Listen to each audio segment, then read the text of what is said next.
September Telangana ప్రజలు విముక్తి పొందిన రోజు. 17th సెప్టెంబర్ దేశ ప్రధాని నరేంద్ర మోడీ గారి జన్మదినాన్ని పురస్కరించుకొని దేశవ్యాప్తంగా కోట్లాది మంది ప్రజలు అనేక రకాల కార్యక్రమాలు నిమగ్నం కాబోతున్న సందర్భంలో వారికి శుభాకాంక్షలు తెలియజేస్తూ, వారి నాయకత్వంలో గుజరాత్ గొప్పగా అభివృద్ధి చెందింది. వారి నాయకత్వంలో ప్రపంచ చిత్రపటం మీద భారత జాతి గౌరవం, భారత జాతి ఔన్నత్యం గొప్పగా పెరిగింది. ఒకనాడు దేశం అంటే పేద దేశంగా ముద్రపడ్డ భారత్, థర్డ్ వరల్డ్ కంట్రీగా ముద్రపడ్డ భారత్ ఇవాళ అత్యంత వేగంగా ఎదుగుతున్న దేశంగా, ప్రపంచంలో 4వ ఆర్థిక వ్యవస్థగా ఎదిగిన దేశంగా ఇవాళ ముందుకు పోతా ఉంది.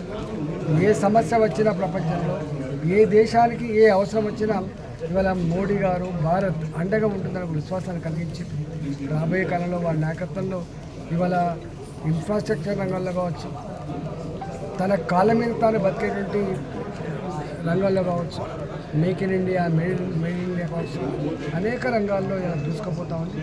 రాబోయే కాలంలో వారు ఆరోగ్యంగా ఉండి ఈ దేశం మరింత వేగంగా అభివృద్ధి చెందాలని, అంతరాలు తొలగిపోవాలని చెప్పి మనసుతో కోరుకుంటూ మరి శుభాకాంక్షలు.